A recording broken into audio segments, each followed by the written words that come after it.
Welcome to AP Biology. In the last video, we were looking at cyclins and CDKs and how when the cyclin gets together with the CDK, it forms this Cyclin-CDK complex that's able to get the cell through a particular phase of the cell cycle. So now we're going to look at what exactly might be done. So here's a CDK all by itself, and at this point it's inactive. It doesn't do anything. But when the cyclin that fits into the CDK is able to bind with it, the CDK is activated. In CDK, the K part means kinase, stands for kinase. And so this kinase phosphorylates its targets. And so this is able to turn on a whole bunch of pathways at once.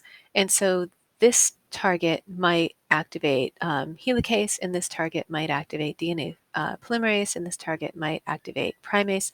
So they might activate the different DNA enzymes that are involved in DNA replication. And so the kinase doesn't do anything directly. Instead, it phosphorylates, uses a phosphate group. So it phosphorylates these targets, and those targets go ahead and activate some other cascade that ends up by activating DNA replication enzymes.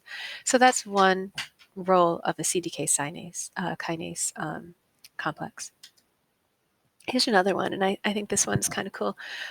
If you remember the cell cycle, it goes G1, S, G2, and that's interphase. And then after that, we have mitosis, and mitosis is the phases of mitosis are prophase, metaphase, anaphase, telophase, and then we have cytokinesis. So you might remember memorizing the parts of prophase, the things that happen in prophase, and there's actually a whole bunch of stuff that happen all at once. So in prophase, the DNA packs up, right? So in prophase, the DNA coils tightly, the nuclear membrane is broken down, the nucleolus, or if there's more than one, the nucleoli are broken down. The spindle fibers have to form, and probably a bunch of other stuff too.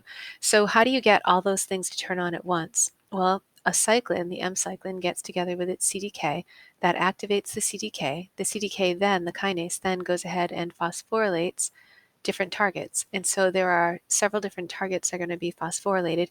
Maybe this one helps the spindle fibers to form from their subcomponents. And maybe this one activates some enzymes that help chromosomes to coil up, to condense.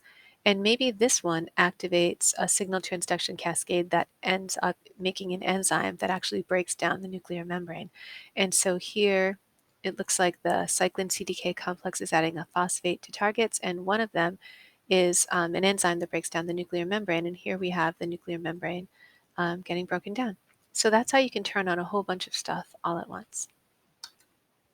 Okay, the next set of molecules that bring the cell through a certain part of the cell cycle aren't actually CDK cyclin complexes at all. Instead, it's called the anaphase promoting complex / cyclosome. So I think the beginning of this name is actually really quite helpful. So anaphase promoting complex means it's taking the cell from metaphase to anaphase. And so a reminder of what happens at metaphase is that the chromosomes are pushed and pulled with the spindle fibers. Here are the spindle fibers, and they're pushed and pulled until they land in the metaphase plate. And then in anaphase, the chromosomes are pulled apart, right? So these chromosomes are going to move to either side of where the nucleus was, right? Either side of the metaphase plate, and they're getting pulled apart here. Okay, and I guess I'll draw the last one. There's not any space for it. Okay, so they're getting pulled apart. So how do you go from metaphase to anaphase? So first I want to define some vocab words, and it's really what's happening is you're going to have to break the connection between these chromosomes, and then the spindle fibers are going to be able to pull them apart. And so that's what this anaphase promoting complex does. So in the cell, you might remember from the cell unit, there's this thing called a proteasome. A proteasome is a big protein that breaks down other proteins. So in the cell, sometimes you need certain proteins and sometimes you need to break them down to get rid of them. So just like when you do some work, maybe you need, I don't know, like maybe you need your computer on, or maybe you need some like your art box. Maybe you're going to draw a picture or something. And then when you're done, you want to put all that stuff away so it's not messy and you can start working on something else, right? And so in the cell, sometimes you have proteins made, but other times you need to get rid of those proteins. So the proteasome is involved in getting rid of proteins that you don't need anymore. So how does it know how does it know which proteins to get rid of? And so the way it figures that out is the protein that the cell needs to get rid of. It's going to actually there's going to be an enzyme that puts ubiquitin onto the protein. So ubiquitination is the adding of ubiquitin to a protein. So here's the protein, the green part, and here's the ubiquitin tag, and it takes some energy to do that, some ATP. And then the proteasome will actually take in that protein and destroy it. So it'll here was the protein, and now the protein is all broken down, and it'll eventually get broken down to its amino acids, which can then be used to make some other protein. So that's what a proteasome does, and that's going to be involved in this anaphase promoting complex. So let's look at that. So here you have the anaphase promoting complex cyclosome complex. And so it's going to, should I back up a little bit? Well, let's just talk about it. So it's going to add this ubiquitin tag to a molecule called securin. And I kind of like this part because each part does what it sort of sounds like it does.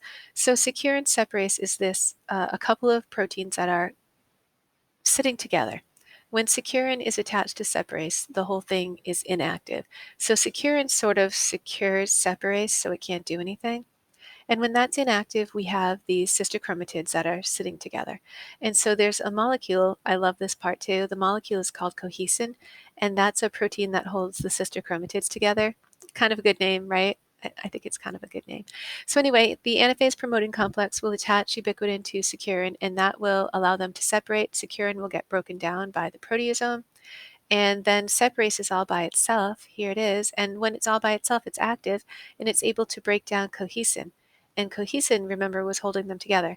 So now the sister chromatids aren't held together anymore. Those newly unduplicated chromosomes can be pulled apart by the spindle fibers. And you've gone from metaphase here to anaphase here. Kind of cool, right? It's kind of cool. So separase becomes active, here it is, and chops up cohesin, which was the molecule that held the sister chromatids together. And now they are allowed to separate, so kind of cool. And remember, that whole thing was activated by this anaphase promoting complex. Okay, so CDKs, cyclins, and anaphase promoting complexes are molecules that get the cell through various stages of the cell cycle, and they respond to cues from either inside or outside the cell. So maybe a growth factor from another cell says, hey, let's do this thing. Let's start the cell cycle off. And so maybe that growth factor stimulates a signal transduction cascade that ends in making a lot of a particular cyclin, so that you can get through a certain part of the cell cycle. Or maybe there's DNA damage, and the DNA damage will maybe, I don't know, maybe it will inhibit this part right here. So the DNA damage might actually inhibit you from making this so that the whole cell can slow down and not go on to the next phase.